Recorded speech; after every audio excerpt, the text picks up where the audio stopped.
Good evening friends. आज की update कुछ इस प्रकार से। आज हम सबसे पहले शुरुआत करेंगे बांग्लादेश से। बांग्लादेश की अंतरिम सरकार ने देश भर में तोड़फोड़ और आगजनी के प्रयासों पर चिंता व्यक्त की है। इससे पहले अंतरिम सरकार ने अपदस्थ प्रधानमंत्री शेख हसीना के भड़काऊ भाषण को अनपेक्षित और अप्रत्याशित हिंसा भड़काने के लिए जिम्मेदार ठहराया था। अंतरिम सरकार के प्रमुख मोहम्मद यूनुस की प्रेस शाखा ने बृहस्पतिवार को नया बयान जारी करते हुए कहा, अंतिम सरकार इस बात पर गहरी चिंता व्यक्त करती है कि कुछ लोग और समूह पूरे देश में विभिन्न स्थानों और प्रतिष्ठानों में तोड़फोड़ और आग लगाने की कोशिश कर रहे हैं। बयान में कहा गया है कि सरकार ऐसी गतिविधियों को सख्ती से रोकेगी। अंतिम सरकार नागरिकों के जीवन संपत्ति रक्षा के लिए चाक चौबंद है। सरकार ने साथ ही संबंधित व्यक्तियों और संस्थाओं के खिलाफ कड़ी दंडात्मक कार्रवाई करने की बात कही है। मुख्य सलाहकार यूनुस की प्रेस शाखा ने ये बयान अंतरिम सरकार द्वारा ये कहे जाने के कुछ घंटों बाद जारी किया कि बांग्लादेश के संस्थापक शेख मुजीबुर रहमान के 32 धानमंडी आवास को ध्वस्त करना अवांछनीय था, लेकिन ऐसा अपदस्थ प्रधानमंत्री शेख हसीना के भारत से दिए गए भड़काऊ भाषण के कारण हुआ। प्रेस शाखा ने बयान में कहा कि 32 धानमंडी आवास पर तोड़फोड़ अवांछित थी। भारत प्रधानमंत्री शेख हसीना द्वारा दिए गए भड़काऊ बयानों से लोगों में गहरा गुस्सा पैदा हुआ और इसके परिणाम स्वरूप ये घटनाएं हुई। यह वही घर था जहाँ से 1971 में शेख मुजीबुर रहमान ने बांग्लादेश की स्वतंत्रता की घोषणा की थी। हसीना के समर्थकों को निशाना बनाने वाली भीड़ ने बुधवार रात देश के विभिन्न हिस्सों में घरों और व्यवसायों में तोड़फोड़ की। पूर्व सांसदों, कैबिनेट सदस्यों, हसीना की आवामी लीग पार्टी के नेताओं से संबंधित कई प्रतिष्ठानों में आग लगा दी।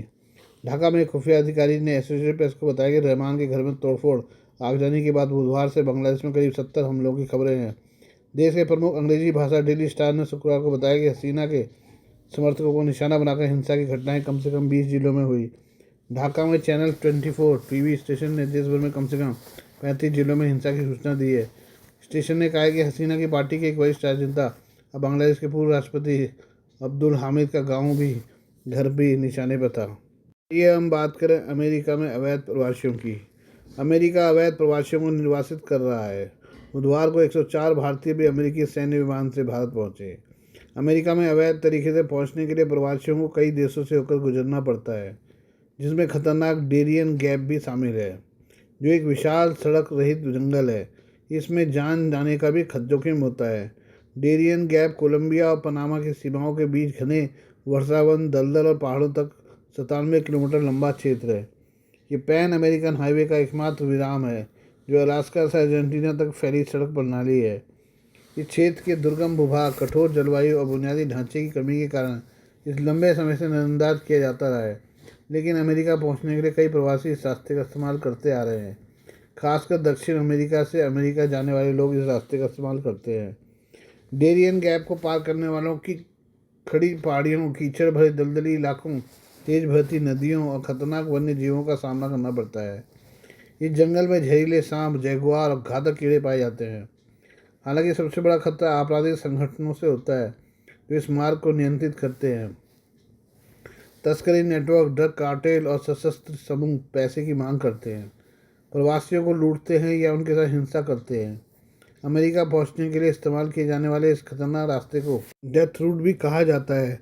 अमेरिका में अवैध रूप से प्रवेश करने का प्रयास करने वाले कई भारतीय डंकी रूट के रूप में जाने जाने वाले मार्ग को अपनाते हैं। इसमें Panama, Costa Rica, El Salvador और ग्वाटेमाला जैसे मध्य अमेरिकी देशों की यात्रा करना शामिल है, जहां वीज़ा प्राप्त करना आसान है।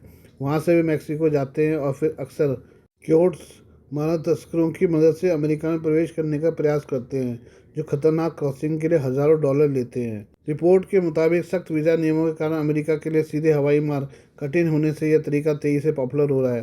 तस्कर, माफिया गिरोह और संगठित अपराध गिरोह इन प्रवासियों का फ़ायदा उठाते हैं, उन्हें सुरक्षित यात्रा का वादा करते हैं, लेकिन अक्सर उन्हें जान के जोखिम वाली परिस्थितियों में छोड़ भी देते हैं। 2023 में 5.2 लाख से ज़्यादा प्रवासियों ने ये यात्रा की। यह संख्या पिछले साल की तुलना में दोगुने से भी ज़्यादा है।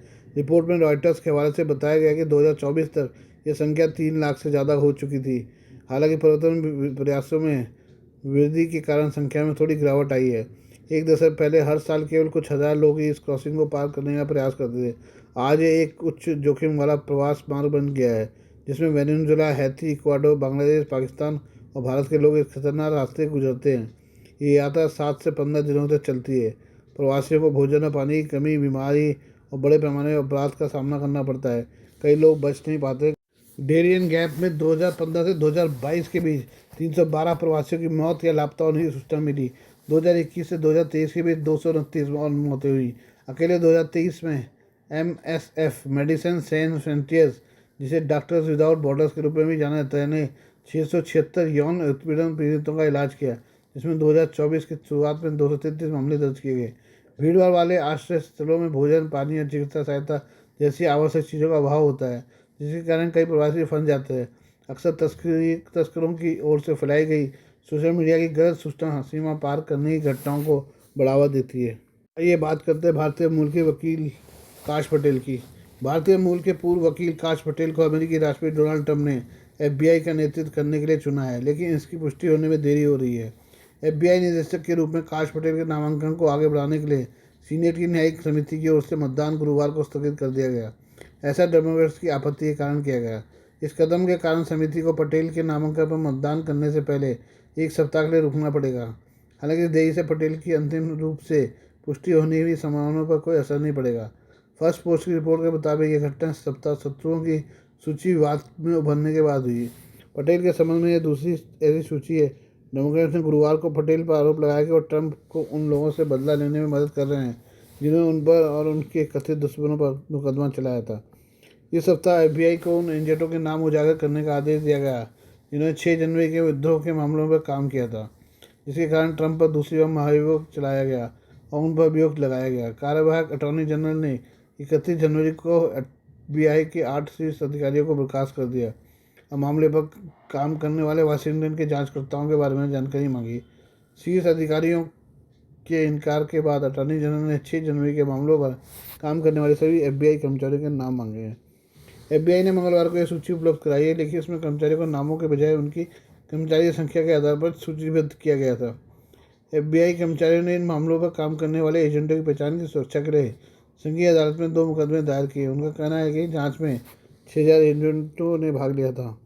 यह विवाद तब सामने आया जब डेमोक्रेट्स ने 30 जनवरी को पटेल की 2022 की किताब में दुश्मनों की सूची को लेकर हुई सुनवाई के दौरान उन पर हमला बोला। इस किताब का नाम government gangster, the deep state, the truth and the battle for our democracy है। रिपोर्ट में AOL के हवाले से बताया गया है कि पटेल ने 50 से ज़्यादा वर्तमान और पूर्व अमेरिकी अधिकारियों को सूचना दी है, जिनके बारे में उन्होंने दावा किया कि वह कार्यकारी शाखा के डीप स्टेट के सदस्य और लोकतंत्र के लिए खतरनाक हैं। इस सूची में ट्रंप के 3 पूर्व राष्ट्रीय प्रतिद्वंदी जो बाइडेन, कमला हैरिस और हिलेरी क्लिंटन में शामिल है। बाइडेन प्रशासन में अटॉर्नी जनरल रहेगी मैरिक गारलैंड, पूर्व रक्षा मंत्री लॉयड ऑस्टिन और पूर्व राष्ट्रीय सुरक्षा सलाहकार JK सलिवन को भी सूची में शामिल किया गया है। यहाँ तक कि ट्रंप के लिए काम करने वालों को भी नहीं बख्शा गया है, जैसे कि पूर्व ट्रंप प्रशासन में NSA रहे जॉन बोल्टन, पूर्व ट्रंप अटॉर्नी जनरल बिल बार का नाम इसमें शामिल है। क्रिस्टोफर रे का नाम भी सूची में शामिल है, जिन्हें ट्रंप ने नियुक्त किया था और जिन्हें वो पटेल के स्थान पर नियुक्त करना चाहते थे। लिफ्ट में जेम्स कामी भी हैं, जिन्होंने हिलेरी क्लिंटन की तरफ से निजी ईमेल सर्वर को संभालने के मामले को फिर से खोलने की घोषणा करके संभव ट्रंप की 2016 की जीत में मदद की थी। इससे ट्रंप के पूर्व राष्ट्रीय सुरक्षा सलाहकार चार्ल्स कुपरमैन का नाम भी शामिल बताया जा रहा है। रिपोर्ट के मुताबिक AOL ने बराक ओबामा के पूर्व सहयोगी और पाउंड सेव अमेरिका के कोहोस्ट टॉमी विएटर के हवाले से कहा कि यह सूची मूल रूप से ओबामा के कर्मचारियों रिपब्लिकन लोगों की है जो ट्रंप के प्रति बुरे थे। पटेल ने 2022 की किताब में दावा किया कि इन लोगों की जांच की जानी चाहिए, अन्यथा उनकी निंदा की जानी चाहिए। पटेल ने इस बात से इनकार किया कि उनके पास दुश्मनों की सूची है। उन्होंने दावा किया कि उनकी रुचि केवल कानून तोड़ने वालों को सजा दिलाने में है। पटेल ने कहा, यह दुश्मनों की सूची नहीं है, यह पूरी तरह से गलत चित्र है।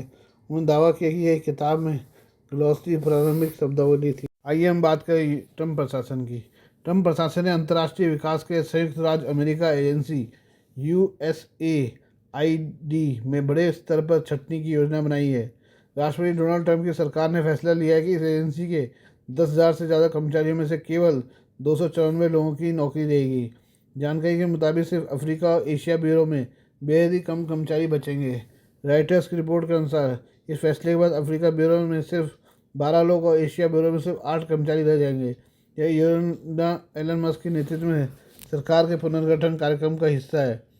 वहीं पूर्व USAID प्रमुख जे ब्रायन एटवुड ने ट्रंप प्रशासन के इस फैसले की कड़ी आलोचना की है। उन्होंने कहा कि इतनी बड़ी संख्या में कर्मचारियों को हटाना से देश दुनिया भर में लाखों लोगों की जान को खतरा हो सकता है। एक रिपोर्ट के मुताबिक सैकड़ों कॉन्ट्रैक्ट कर्मचारियों की नौकरी जा चुकी है और कई जीवन रक्षक योजनाएं रुकी हुई हैं। सरकार ने मंगलवार को घोषणा की थी कि सभी कर्मचारियों की छुट्टी पर भेज दिया जाएगा और विदेशों में तैनात हजारों कर्मियों को वापस बुला लिया जाएगा। जानकारी के मुताबिक ट्रंप प्रशासन की योजना यूएसएआईडी को स्टेट डिपार्टमेंट में मिलाने की है, जिससे अब मार्को रूबियो चला रहे हैं। हालांकि यह विलय तभी संभव होगा जब अमेरिकी संसद कांग्रेस इसे मंजूरी देगी। ट्रंप प्रशासन के इस फैसले से 130 देशों को मिलने वाली मदद पर असर पड़ेगा। यूएसआईडी हर साल करीब $40 बिलियन की सहायता वितरित करता है। इसमें Ukraine, Ethiopia, Jordan, Congo, Somalia, Yemen और अफगानिस्तान जैसे संघर्षग्रस्त देशों को इससे बड़ी मदद मिलती है। अब इन देशों को आर्थिक और मानवीय सहायता पर गंभीर असर पड़ सकता है। सूत्रों के अनुसार कुछ कर्मचारियों को टर्मिनेशन नोटिस मिल चुके हैं। यूएसआईडी की वेबसाइट के मुताबिक 7 फरवरी की रात 12 बजे से सभी कर्मचारी प्रशासनिक अवकाश पर रहेंगे।